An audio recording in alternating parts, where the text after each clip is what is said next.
Perkenalkan kami dari mahasiswa Universitas Lampung, jurusan Kehutanan Fakultas Pertanian, akan menjelaskan tentang materi prinsip kelembagaan, karakteristik, dan ruang lingkup jasa lingkungan. Saya Sigit Bayagi sebagai moderator dan beranggotakan di Apindalase, Kadekwikan, Lis Nurajijah, Selpira, Yuni Angelita, dan Zulfazanit. Materi tersebut akan disampaikan oleh rekan saya. Dipersilakan. Baik, yang pertama yaitu prinsip. Pengelolaan hutan di Indonesia pada dasarnya adalah untuk melestarikan sumber daya hutan dengan mengoptimalkan berbagai fungsinya sehingga mampu mendukung pembangunan nasional.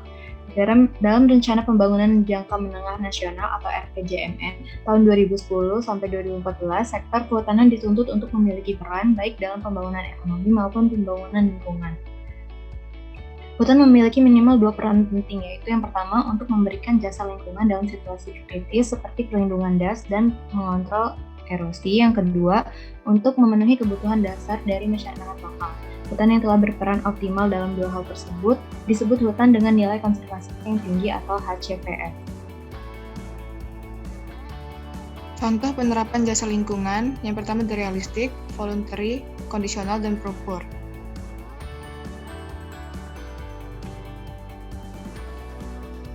Proses implementasi prinsip dalam pengelolaan jasa lingkungan melalui studi kasus yaitu diketahui dengan adanya perencanaan lanskap dan strategi pengembangan potensi daya tarik ekowisata, pembayaran jasa lingkungan, perencanaan lanskap untuk pengembangan wisata alam, revitalisasi perkarangan lanskap pedesaan, sebagai penyedia jasa lanskap untuk meningkatkan kesejahteraan masyarakat.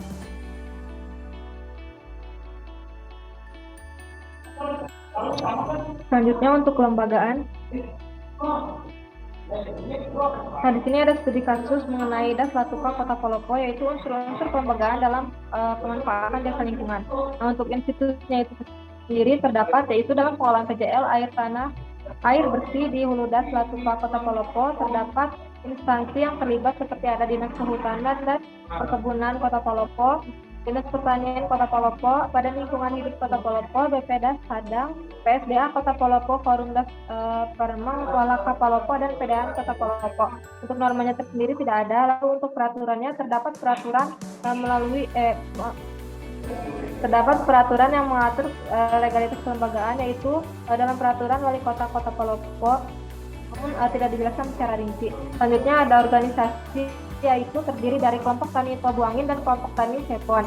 Dan terakhir ada insentif. Nah, insentifnya ini merupakan hasil dari fokus group discussion atau FGD, yaitu PM Kota Palopo bersedia memberikan 5% dari keuntungan bersih yang diperoleh perusahaan.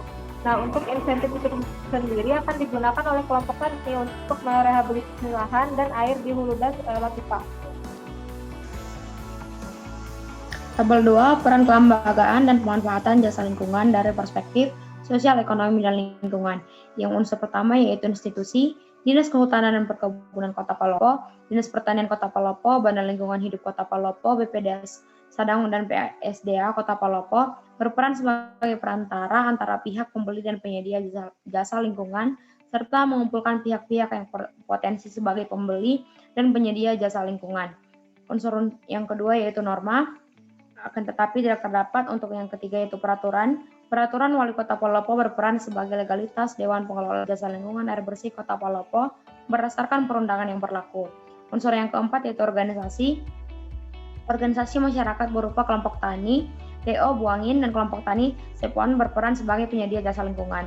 Nah, unsur yang terakhir yaitu pembayaran insentif sebesar 5% dari keuntungan perusahaan PDAM Kota Palopo digunakan untuk merehabilitasi lahan dan air, serta digunakan sebagai dana pengelolaan daerah Hulu Das Latuka Kota Palopo. Karakteristik dan ruang lingkup. Karakteristik jasa lingkungan bersedia tangible. 1A. Bahan makanan. Keanekaragaman hayati yang melimpah dapat dijadikan bahan makanan bagi makhluk hidup. Kedua, obat-obatan keanekaragaman hayati yang ada baik hewan maupun tumbuhan. Yang ketiga, bahan bangunan keanekaragaman pohon dengan kualitas kayu yang berbeda. Yang keempat, kayu bakar, ranting, dan berbagai batang kayu yang tidak bisa dimanfaatkan sebagai bahan bangunan. Yang terakhir, lain-lain, yaitu nilai manfaat lain dari keanekaragaman hayati seperti yang sudah disebutkan.